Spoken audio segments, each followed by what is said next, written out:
करेंगे सो तो ऐसे ही याद करते रहते। अभी भी तो अल्लाह को याद करते हैं और फिर भी अल्लाह को याद करते रहेंगे, तो अंतर क्या पड़ेगा? है ठीक है, टेलीविजन में देखेंगे, अखबारों में पढ़ेंगे, अखबारों में चित्र देखेंगे, रेडियो में सुनेंगे, वो तो सब ठीक। लेकिन साकार से जो भाषणाएं आती है वो न जड़त्व से प्राप्ति हो सकेगी? नहीं हो सकेगी, वो प्राप्ति नहीं हो सकेगी। सन्मुख मुरली सुनने का,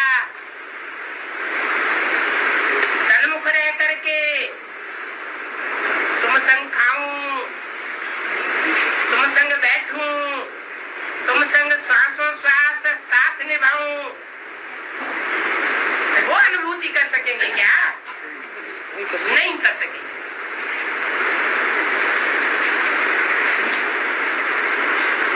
तो मजा तो तुम बच्चों को है,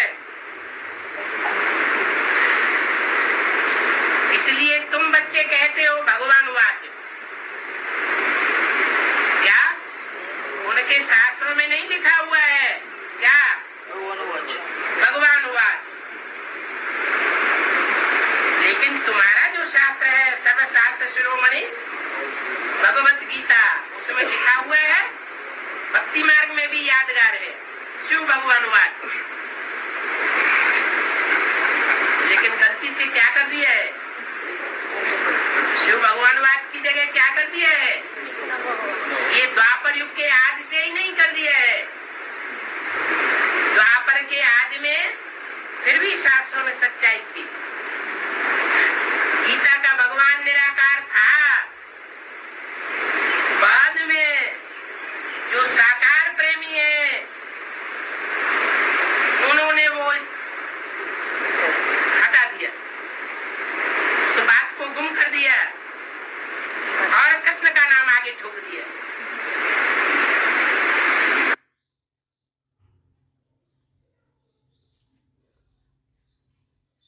लक्ष्मी नारायण का जन्म प्रत्यक्षता रूपी कब हुआ? आज से 10 वर्ष कम 5000 वर्ष हुआ।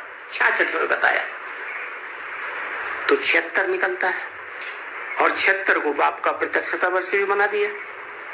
समझा किसी ने नहीं। जिनका पार्ट था लक्ष्मी नारायण का, आदि लक्ष्मी नारायण बनने का, उन्होंने जाना कि हमें लक्ष्मी और हमें नारायण बनना। तो वही आत्माएं लक्ष्मी नारायण वाली जिनके लिए मुरली में बोल दिया क्या कि तुम बच्चों को तमो प्रधान से सतो प्रधान बनने में कितना टाइम लगता है? जन्म लेने के बाद 40 वर्ष लगते हैं। 50 वर्ष औरों के लिए, लेकिन तुम बच्चों को 40 वर्ष। कौन बच्चों को? जिनका प्रत्यक्षता रूपी जन्म ब्राह्मणों की दुनिया में कब हुआ? 76 में। तो 76 के बाद 40 वर्ष जोड़ दो, 77 को बताया संपूर्णता वर्ष। तो 77 वर्ष पूरा होने के बाद कौन सा वर्ष आता है? 78। तो 40 वर्ष ऐड किए तो कितना आया? 2018 आया। तो बताया ये 2018 में 76 में जो आत्माएं ब्राह्मणों की दुनिया में प्रत्यक्ष जन्म लेती हैं वो पहले बच्चे के रूप में होंगी, बच्चा बुद्धि होंगी, पूरी समझ होगी, या धीरे धीरे समझ बढ़ती है? धीरे धीरे समझ बढ़ती है। तो 40 वर्ष में उनकी पढ़ाई अच्छी तरह से पूरी हो जाती है।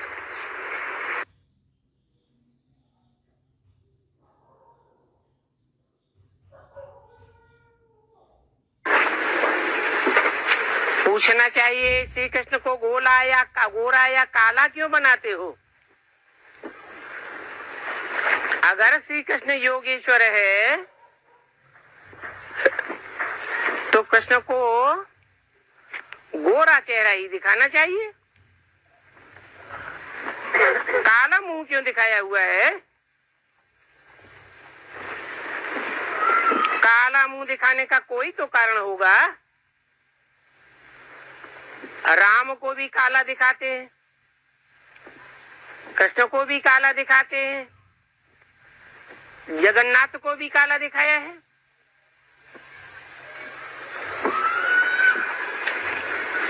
अब सब देवताओं को काला क्यों दिखाई दिया है? जरूर पहले नर थे, नर से नारायण जैसे बनते हैं, नारायण बनते हैं तो देवता बनते हैं, देवताओं को सतो प्रधान कहा जाता है। वही देवताएं सुख भोगते भोगते तमो प्रधान बन जाते हैं।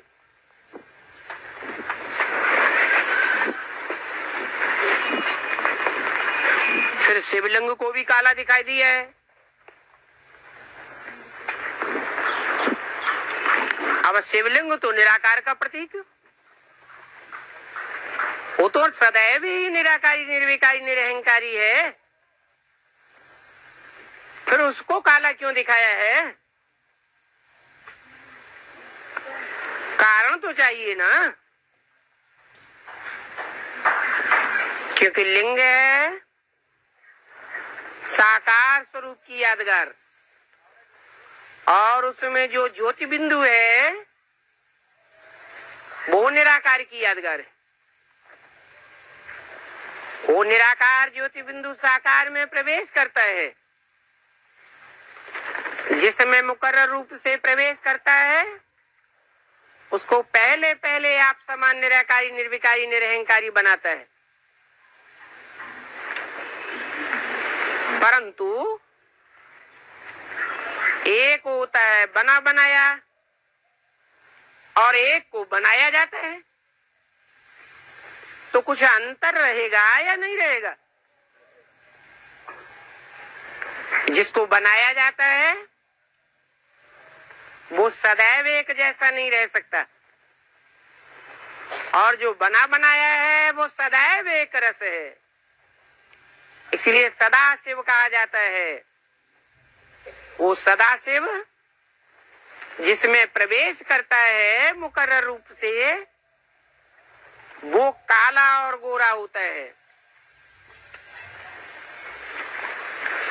तो हिसाब बताना पड़े क्यों काला होता है। काम चिच्छा पर चढ़ने से सब काले हो जाते हैं। काम कहा ही जाता है कामना को, भांति भांति की कामनाएं होती हैं। कोई भी काम करते हैं तो कोई न कोई देह अभिमानी की कामना भरी रहती है, ऐसा करें वैसा करें।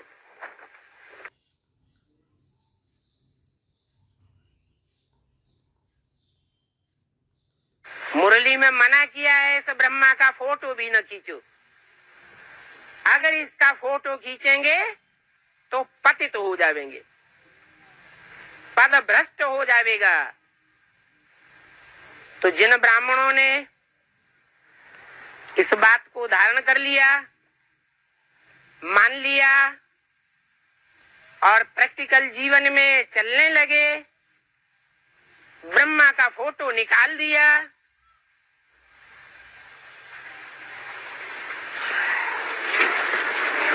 उनके अंदर तो ये निश्चय पैदा होने लगा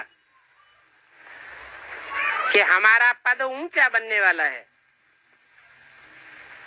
और जिनकी बुद्धि में ये बात नहीं बैठी और अभी भी ब्रह्मा का फोटो रख रहे हैं, उनका पद नीचा हो गया या ऊंचा होने वाला है? उनका पद ही नीचा हो गया। जिन आत्माओं का पद या आत्मा रूपी मन का अनेक प्रकार की मालाओं के बीच जितना जितना नीच बनता जाएगा, नीचे की स्टेज धारण करता जाएगा, उतना ही वो आत्माएं धर्मराज के ज्यादा से ज्यादा डंडे खाएंगी, और जितने डंडे खाएंगी उतना ही पद नीचा हो जाएगा। तो ब्रह्मा का ही फोटो नहीं रखना है, ब्रह्मा का ही फोटो नहीं देखना है, तो ब्रह्मा कुमार कुमारियों का फोटो रखना है, देखना है, खींचना है? नहीं। इसलिए वो तथाकथित कच्चे ब्राह्मण हैं, उनके घरों में तो फोटो के ढेर लगे हुए हैं। ब्रह्मा के फोटो लो, दीदी के फोटो लो, दादी के फोटो लो, ब्राह्मणों के फोटो लो, पूरी एक मैगजीन की मैगजीन ही बनाई हुई है। हर मास उस मैगजीन में फोटो ही फोटो छपाए जाते हैं। तो पतन होना है या पावन बनने के आसार हैं? पतन हो जाता है, और आत्मा का इतना हनन होता है कि वो आत्मा कमजोर बनने के कारण द्वापर युग से दूसरे दूसरे धर्मों में कन्वर्ट होने लग पड़ती है। स्वधर्म से नीचे गिर के पर धर्म को अपनाना पड़ता है।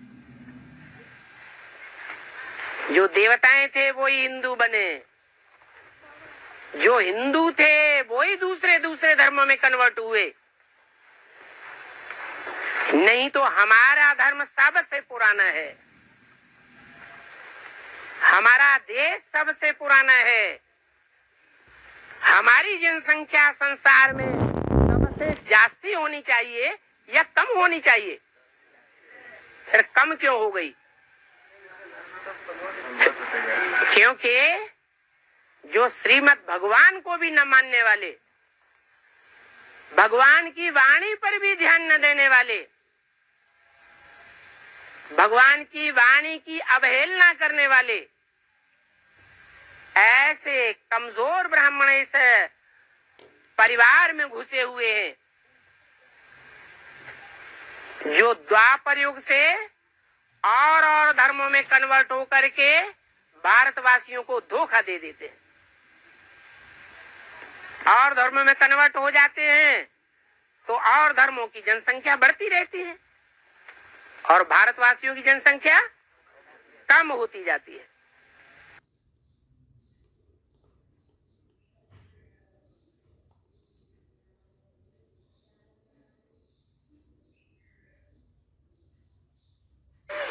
गुलाब का फूल लाल भी होता है, सफेद भी होता है, काला भी होता है। ये कौन सी आत्मा की निशानी है? कोई बताएगा?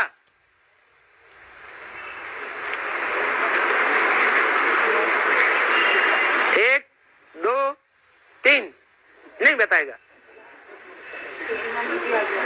छोटी मम्मी की यादगार कौन? गुलाब का जो फूल होता है गुलाबी रंग का होता है, थोड़ा थोड़ा लाल होता है ना, वो देसी गुलाब होता है, रूह है गुलाब कहा जाता है। उसमें खुशबू बहुत निकलती है, वो लक्ष्मी का प्रतीक है। और सफेद फूल होता है वो सरस्वती का प्रतीक है। और जो काला फूल होता है वो जगदम्बा जब महाकाली का पाठ बजाती है तो काला फूल होता है। ये तीनों ही गुलाब के फूल हैं।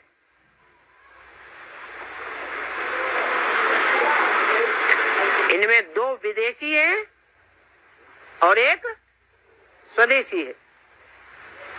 सरस्वती जगदम्बा ही महाकाली का रूप धारण करती है।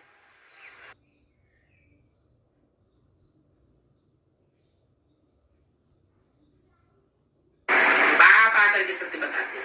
चित्रों में लिखा हुआ है, बाप ने दिव्य दृष्टि द्वारा ये चित्र बनवाए हैं। कौन से चित्र? आज के ब्रह्मा कुमार को पता भी नहीं कि वो चित्र कौन से हैं जो बाबा ने दिव्य दृष्टि से बनवाए थे। मालूम? ये 1 2 3 4 कोई ब्रह्मा कुमार कुमारियों को पता नहीं, ये चित्र ही उड़ा दिए। तो झूठी झूठ सच की रत्ती भी। मुरली में बोला ढेर के ढेर चित्र माया की मत पर बनाए हैं बैठ। बाकी जो चित्र है वो माया की मत पर बैठ बनाए हैं, ढेर के ढेर चित्र। उसके लिए बाबा ने एक पहाड़ा दिया, टू मैनी क्वींस। जैसे राजा को ढेर सारी रानियां हो तो सारी बुद्धि रानियों में चली जाएगी या राज का संभालेगा? सारी बुद्धि रानियों में चली जाएगी। तो इतने ढेर सारे चित्रों की दरकार ही नहीं है। बाबा ने जो चित्र हमको बना करके दिलवाए हैं साक्षात्कार से, उन चित्रों में सारा ज्ञान भरा हुआ है। चित्र किस लिए बनाए जाते हैं? चित्र बनाए जाते हैं चरित्र को याद करने के लिए। चित्र बनाए जाते हैं दर्शन करने के लिए। चित्र बनाए जाते हैं महिमा करने के लिए। चित्र बनाए जाते हैं पूजन करने के लिए। तो ये 4 चित्र जो है वो तो बहुत श्रेष्ठ चित्र हैं, बाबा ने बनवाए हैं, दिव्य दृष्टि द्वारा बनवाए हैं। अपने आप बन गए। संदेशियां ध्यान में जाती थी, वहां से ध्यान में देख करके आती थी, चित्रकार को कहती थी ऐसे ऐसे बनाओ, ऐसे ऐसे हमने देखा, वो बनाता था, बाबा उसको करेक्ट करते थे। सारी बात तो मुरली में बताइए।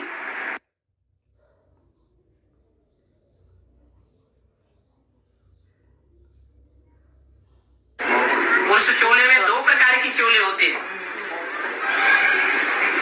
एक होते हैं कुमार और एक होते हैं अदर कुमार।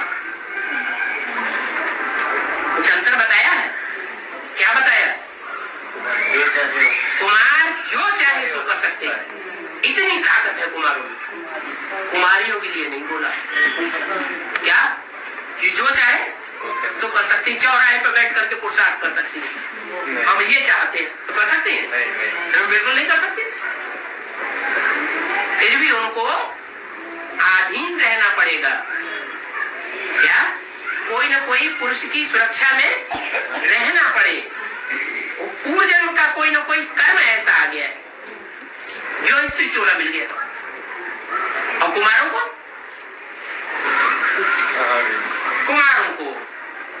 वो चोला मिल गया है जिसके आधार पर उनको ये वरदान मिल गया। कुमार अगर अच्छी चाल चले तो विश्व के मालिक बन सकते। इससे बड़ी चीज तो कोई उपलब्धि होती नहीं। तो नारी और नर ये अंतर पड़ जाता है कि नर्तन में भगवान आता है और नारी में भगवान नहीं आता है। और ब्रह्मा कुमारियां कितना भी जोर लगाती रहे कि गुलजार दादी में भगवान आता है, लेकिन ये बात साबित नहीं हो सकती। क्योंकि अगर ये साबित हो जाए तो भगवान तो सबका है या सिर्फ नारियों का? ये सबका है। नारी चोले का भी भगवान है और पुरुष चोलों का भी भगवान है। सबके संग के रंग में आने वाला है, सबके साथ संबंध जोड़ने वाला है और सब प्रकार के संबंध जोड़ने वाला है। अगर नारी चोला सर्व संबंध जोड़ेगा भगवान बनकर के तो व्यभिचार फैलेगा, वैश्या बनेगा या शिवालय बनेगा? वैश्यालय बन जाएगा। भगवती नाम क्यों? भगवती किसके अधीन होती है? जय श्री राम।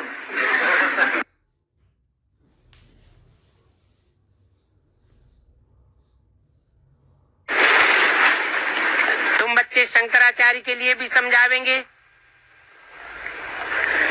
कि वो खुद पुजारी अपनी पूजा कैसे कराते हैं मंदिर में जाते हैं, जड़ चित्रों की पूजा करते हैं, मंदिर में जाकर के आरती उतारते हैं और अपनी कुटिया में आकर के अपनी आरती उतरवाते हैं। पहले अपनी पूजा कराते हैं, पहले अपनी आरती उतरवाते हैं चेलों से, या पहले मंदिर में मूर्ति की आरती उतरवाते हैं? क्यों? अपनी आरती पहले क्यों उतरवाते हैं? कोई कारण होगा ना। अरे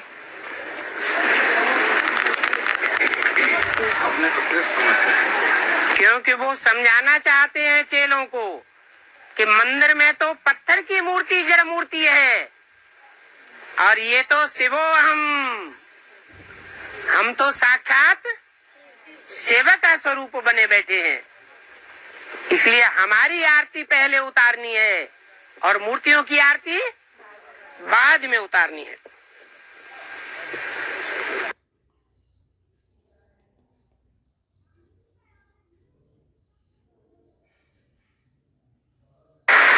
देवता धर्म का पक्का होना है तो क्या करना है?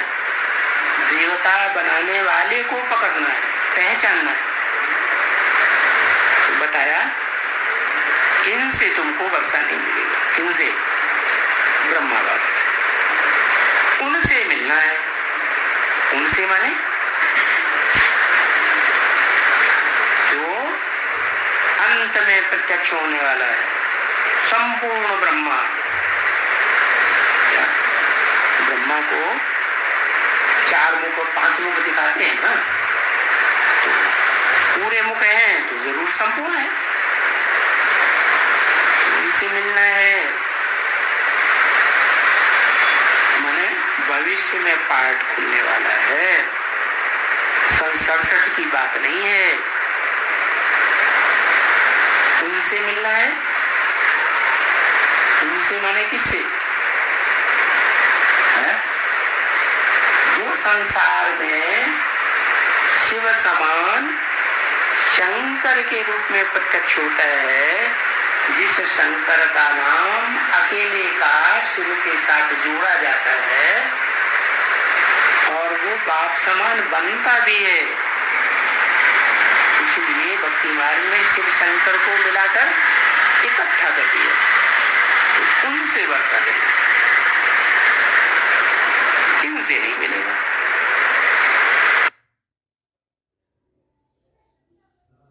क्या देखने में दुनिया में आता है?